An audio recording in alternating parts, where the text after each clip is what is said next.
welcome to Asaase Business PM with me, Kevin Annan. I'm here with my co-host, Rosemary Balami. Tonight on the SDG-Hub, we will discuss the topic sports and SDGs. And to discuss this, we have with us two fine gentlemen here. We have Mr. Tontie Binado, Climate, Environment and Sustainability Officer and Coordinator for Sports and SDGs Project at UN Habitat Ghana. We also have with us Simon Ivory Archer, who's a fitness healthcare consultant and a fitness trainer. You're both welcome, gentlemen. Thank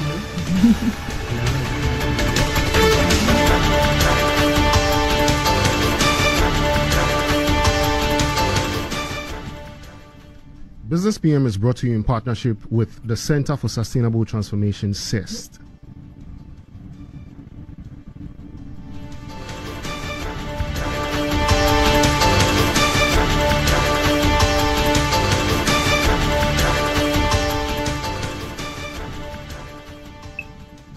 Good evening once again. If you just tuned in, you're welcome to our weekly SDG Hub run by the Center for Sustainable Transformation, CeST, here on Asaase Radio. I'm your co-host, Kevin Annan. I beg your pardon, with my co-host, Rosemary Balami, as usual, from the Young Reporters for the Environment, YRE Ghana, a program under CeST. Today and next week, we have special editions that we will run in collaboration with UN Habitat and their Global SDG City Initiative. As you probably are aware, Ghana is currently hosting the Africa Games. Hopefully, you also have heard that the government, together with the African Union, AU, and all UN agencies in Ghana, is using the opportunity to highlight the connection between sports and the Sustainable Development Goals. Sports holds a unique power to inspire, to unite, and drive positive change across communities and nations, as well as to achieve some of the SDGs as well. Today, we delve into the intersection of sports and SDGs. We'll uncover the myriad of ways in which athletes, organizations, and initiatives are leveraging the power of sports to advance progress toward a more sustainable and equitable world.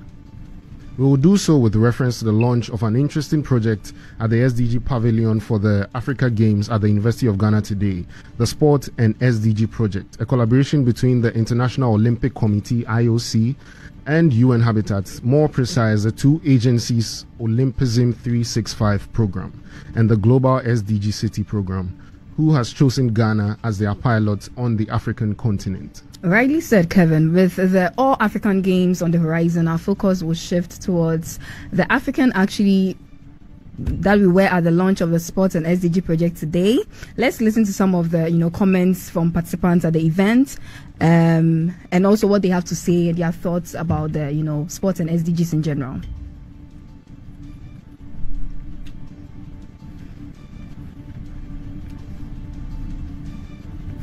Of SDGs, and if you are looking at the contribution of sports towards the achievement of these goals, we can narrow down to one of the goals which I particularly am interested in, which is the SDG number 3, that talks about good health and well-being. Sports basically is an activity where people get to move their bodies in ways that promote good health in terms of cardiovascular endurance. You have people participating in various sports that help them to build muscles. Research has recently shown that having more muscles in your body is good for you in terms of longevity, in terms of supporting your skeletal frame. So by engaging in various sports, and we have various sports, so anybody can take a pick of the various sports we have around, select one that you would enjoy, select one that suits or fits your budget and your lifestyle and your schedule, and I think it would go a long way. The SDGs are 17 in number, right? And the last SDG tells us partnerships for achievement of these goals. For me, sports now becomes an enabling environment to actually bring people together to ensure that these SDGs are achieved on a larger scale. So we are looking at sports as a tool for development. Sports is one non-discriminatory sector that we can see diverse people, and one thing the SDG seems to push forward in most instances is a concept of leaving no one behind. So we have sports bringing people from different tribes. Sports is non-discriminatory. It doesn't look at religion. It doesn't look at your gender. And using that as a space for people to come together to create discourses with regards to the various SDGs then becomes a powerful tool. Well, I believe that since sports has no language barrier or ethnicity barriers, sports is the first addition to help in promoting the SDGs, because sports bring out a lot of people, ethnicity, background, countries together. So with sports and advertisement in sports activities, I think so many people are going to be enlightened on SDGs, and then we can take it from there.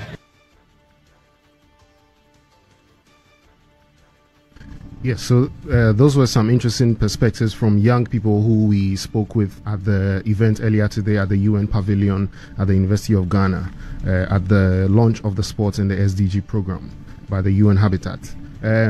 So we are going to come back to the studio and speak with two gentlemen who are experts in the field. They are going to give us more insights into what we heard earlier on. We have with us, as I mentioned earlier, Mr. Tontie Binado. He's a Climate, Environment and Sustainability Officer and Coordinator for the Sports and the SDGs Cities Program at UN Habitat Ghana.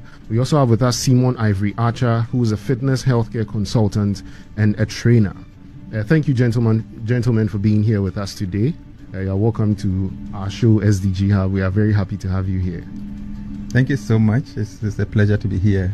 Yeah. So before we delve into the crux of the matter, I would like you to give us a brief introduction of yourself and what you do.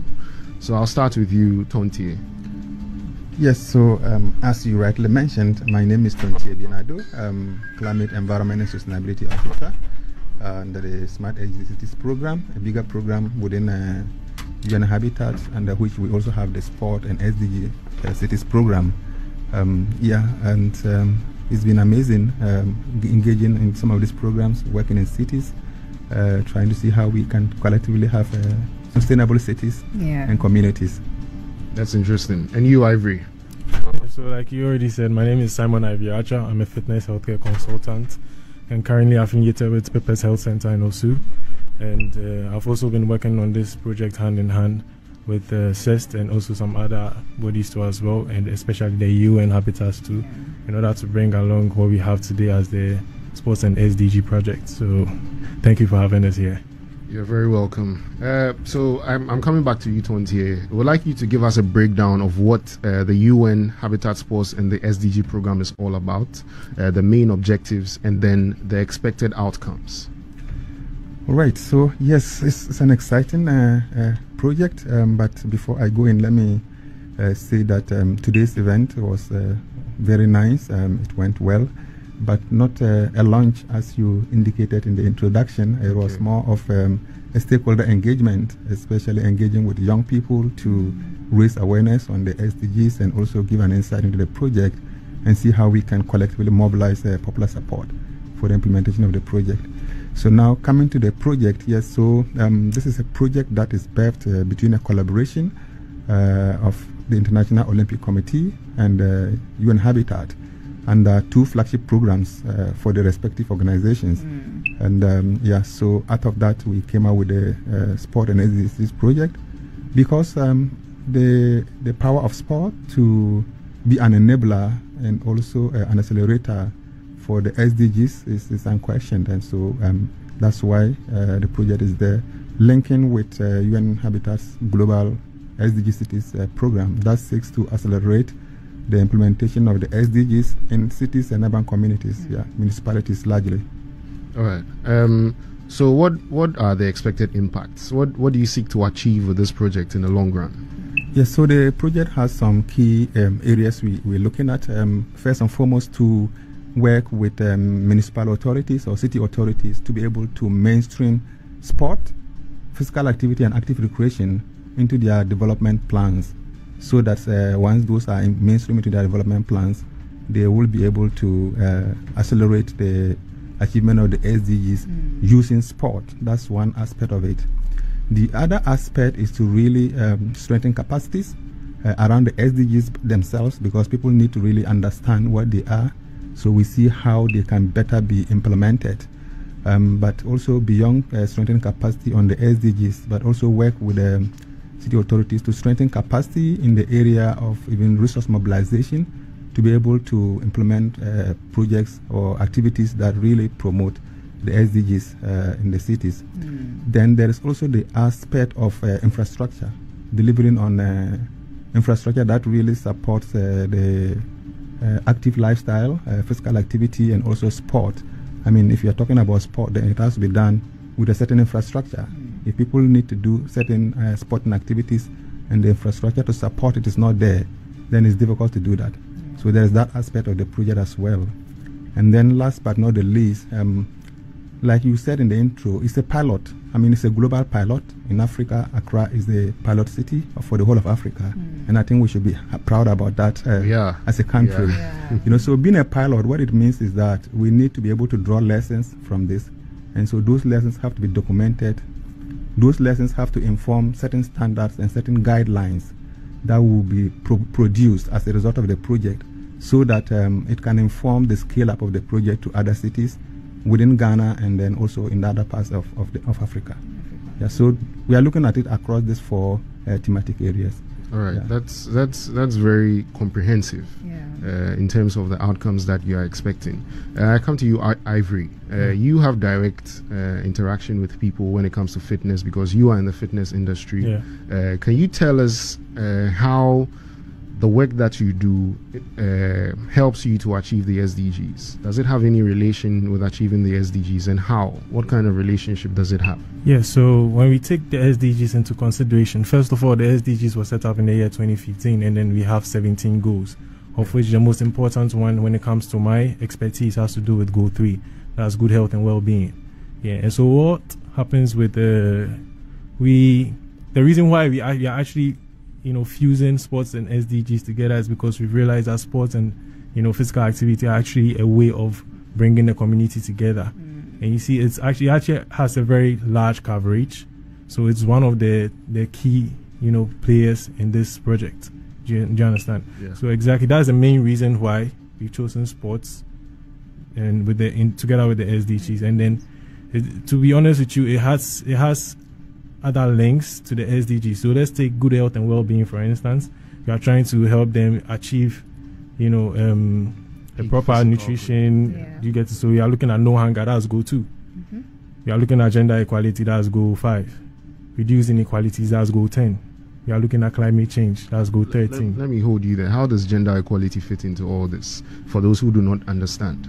Yes, so when it comes to gender equality, we've realized that over a long period of time, there have been more men in the sports industry as compared to women. But we realize that over time there's been a huge turn in events where you see a lot of ladies now doing more than even what some men can even do. And it's really encouraging for the girl child to also understand that there's a safe space for her in activities as such, and that it can also be a way to raise awareness for people to realize that, look, there are opportunities out there for ladies too as well. Yeah. So it bridges the gap in the gender gap. Exactly. It also gives women an opportunity to delve into a sporting activity that could be a source of income for them. Yes. And also boost their health. Yes. Awesome. So we are looking at for the communities in general, right? When, for example, the work that you do, getting people together to train them to reach their physical peak, if that's what you do. Yeah. How does it influence the community in general? We're talking about individuals, their health and so on, but for the communities, when we want to talk about it in a grand scheme of things, how does it work with the communities in general? Okay, so let me break it down for you. First of all, for instance, if somebody decides to go and start with to pay a gym membership, right? They start working out on their own. They feel less motivated. But as soon as you meet somebody over there and begin to work out with a person, you grow your interest together, and the group, grows, and there's much more bonding. Do you understand? So when you organize some of these programs, like a soccer game, like is there a cricket game, whatsoever, basketball, at the community level, it brings them together, it creates that sense of togetherness. And mind you, you are just not having fun, but you are actually learning some key things, like how to be, work together in a team. You are learning teamwork, leadership. Do you understand? These are some small things that we take home from some of these activities. So, Indeed. Let me come back to you, Mr. Tontie. So the IOC, through Olympism 365, is supporting this project with UN Habitat. So what is Olympism 365 or 365? How does it fit into the larger connection, between the sports and SDGs? Yes, so Olympism 365 is International Olympic Committee's initiative that really seeks to leverage on sport or use sport as an enabler to also promote sustainable development in cities. Being a program that seeks to promote sustainable development in cities, with UN Habitat also having a global initiative which is also seeking to promote SDGs in cities.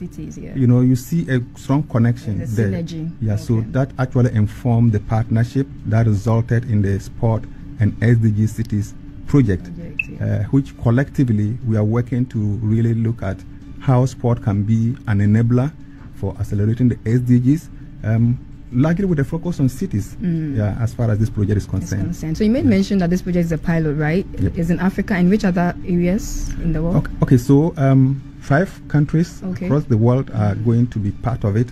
But at the moment, we have Accra and Brisbane in Australia that have come on board. Others are yet to come on board. But what we do know is that 5 cities in all are going to be part of this project. At the moment, we have Accra and we have Brisbane in Australia.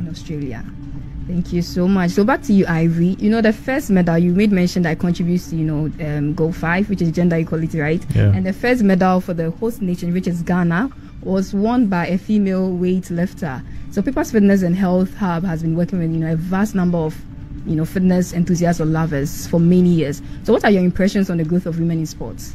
Yeah, so I'm a believer of changing of the narrative, and it's really encouraging to see ladies, raise the bar. And it's a very good thing. Yeah.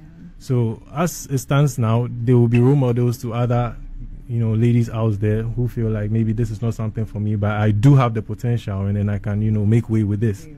Yeah. So it's actually a way to reach out to them, not just people who are interested in sports, but people who just want to live a healthy lifestyle. Look, I can see this lady lifting this heavy weights, and I'm just sitting here. Why can't I do same? At least even if I can't do same, I can do something, and it's going to go a long way.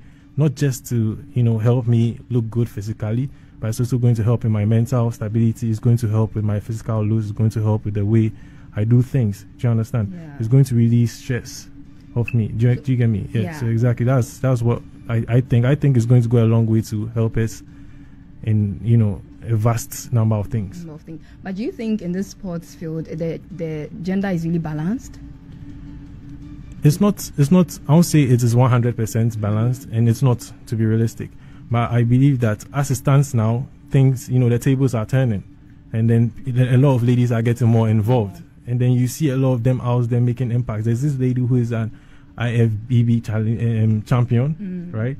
She's doing weightlifting. She has won so many competitions. And you see, I think she's been interviewed on TV3 and so on. And then if you see her, she's well built. She's more built than I am built. Oh, wow. Yes. So, in a way, it actually motivates me. Yeah. There are so many examples I can give, but she is one of the, people I can speak of right now. Her name is Mary. You can look her up on Instagram, the IFBB League Pro. So let's also look at the football aspect. Yeah. We have the women's football and then we have the men's, but there's always that thing that the women don't get that much support. How about that? Well, as it stands now, I believe and I know that the Ghanaian team, the women's team, are actually making a lot of efforts. Yeah, because if you look at the previous competitions we've had, and then even the recent ones we've had so far, they've actually been pulling their weight even more than the main, spotlight. So we are getting somewhere. We'll get there. We are getting there. It's not that we'll get there. There's work in progress. Yeah, and then they are getting there. So they're on the right track, and they are not stopping. Oh, yes. So let's come back to Mr. Tontie. So as an NGO promoting sports in the country, how does sports effectively tackle issues such as poverty and inequality in our communities? Yeah, that's a very important question. Yeah. As we talk about sport being an enabler for the achievement of the SDGs, one of the SDG areas definitely is social inclusion, inequality and social inclusion. So as sport, as we do know it, over the years has really lifted up people down there and brought them up so high.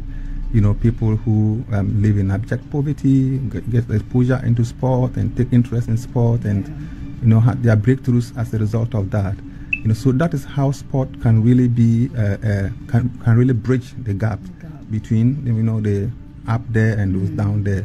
And I think that as we continue to roll out sporting activities and giving a level playing field for everyone, I mean, the playing field is not level, but I think a lot of effort is going on to try to really get many more people exposed, irrespective of where they live, so they can be able to make a life out of that. And in Ghana here, we have examples. I mean, Jamestown continues to be a very good example where not too rich community as you compare to other parts of the country or the city, where some of these opportunities do exist and how people have taken advantage to come out. If you are talking about boxing in Ghana, everybody will make reference to Jamestown, and not only Bokom, and not only boxing, but I think other activities as well, athletics and other things. So that is how sport actually tries to bridge that inequality gap. And in terms of, we are also talking about gender issues and also talking about women participation now. A lot of effort is going in there to also bring up a lot more young people, women, into the sporting space, and then they can also make a living out of that. And we continue to say that it's not just being in the pitch, either playing, they're kicking the ball or competing in athletics or whatever, but there are many other opportunities along the value chain of sport. Sport administration is there. We have young women taking opportunities in that space. We have women taking opportunities as coaches. We have women taking opportunities even as referees, and we see all of that even up to the World Cup level. We see women officiating. So all of these things really try to bridge that inequality gap and ensure that it is inclusive as much as possible. We are not there yet. A lot of barriers do exist, but I think that attention is turning, and then there's little progress that is being made, and I believe that it's good to continue that way. All right, Ivory.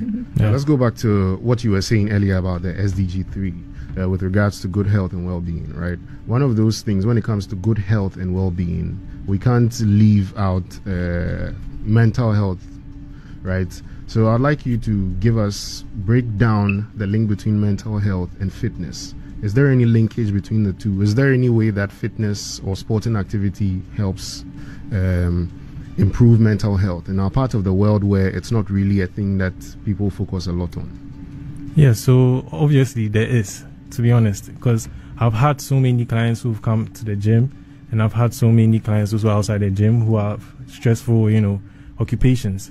And from the look of things, if you're able to track their progress from the day they started till now, they openly confess to me that they've been able to become less stressful, more attentive. Now everything is moving smoothly for them than before. Their blood pressure levels are going down, like everything is stable. And then scientifically, it's been proven that when you take part in some of these physical activities over time, there are some kind of chemicals that cause stress. You have cortisol, that is a hormone in the body that actually is a stress-causing hormone. So when you engage in activities like this, you find yourself in a safe space. Exactly. So that is what I think. That's awesome. Yeah. I'll come back to you, Tontie. What are some of the general contributions sports can provide for good urban developments? You mentioned something earlier, very briefly, about infrastructure, about the fact that the link between sports and SDGs, one of the outcomes that you are looking forward to is to improve infrastructure. Can you break that down a little more for us? Yes, so I mentioned that for you to be able to really promote sports, you also need that infrastructure for people to take a lot of interest in that. So, we are not talking about sport just as in competition and winning prizes also, but you're also talking about sport as in physical activity and active recreation. So if we want people, for example, to do a lot more walking, then they need safe, walkways to be able to walk. People to bike, they need safe biking lanes to be able to walk. These are some of the infrastructure that can come into urban planning to ensure that these are there. If you want people to do, maybe say evening strolls or weekend strolls and serene place to have their time to do physical activity, you need public spaces, like green public spaces. So all of these things factored into urban planning could really be enhancing infrastructure that enables sport to thrive. So these are some of the things that can go into the infrastructure aspect of it, and also supporting with urban planning and development. All right. So for our final words, our time is almost up. What are some of the key priorities and opportunities for harnessing the power of sports to accelerate progress towards the SDGs in Africa and globally? For both of you, I start with you, Ivory. Very briefly. So basically, like we said, there are so many goals that are in the SDGs that are linked to this particular project we are talking about, and I think it's a very, very good thing. And then the main aim is to, like Tontie said, is to set the standard as one of the pilot countries. So we are looking forward to make sure that we'll be able to reach 99.99% or even more than 100% of what we are planning to do. Absolutely. Tontie. Sports has the ability to mobilize people across, persuasions, and that is an advantage. That is an opportunity to be able to raise awareness on the SDGs first and foremost, and to also rally people around to really implement the SDGs to be able to ensure that we are having sustainable communities and cities. So it presents that opportunity for mobilization and also awareness raising. Thank you very much. Thank you so much. That's all that time will allow us here on the SDG-Hub. Indeed, we can leverage on sports to accelerate, the achievements of the SDGs. Thank you so much, gentlemen, for sharing your expertise and insights on this conversation. Hopefully, the sports and SDGs program thrive in Ghana. So please tune in same time next week as we continue discussions on all things sustainable development right here on Asaase Radio 99.5, so that people and the planet can prosper. If you have any topic you want us to discuss, please share with us and email sdghub@cestint.org. Remember, dear listeners, the future is in our hands, and it's our responsibility to ensure a healthier planet for generations to come. Keep raising your voices, keep advocating for change, and keep tuning into the SDG Hub for more insightful conversations. Until next time, stay informed, stay engaged, and stay eco-conscious. And that's a wrap on the SDG Hub. Thank you for staying with us here. We've been speaking with Mr. Tontie Binado, Climate, Environment and Sustainability Officer and Coordinator for Sports and SDG Cities Project at UN Habitat Ghana. We've also had with us Simon Ivory Archer, who is a fitness healthcare consultant and a physical trainer. I've been your host, Kevin Annan, and I did this with my co-host, Rosemary Balami. We go back to Caleb.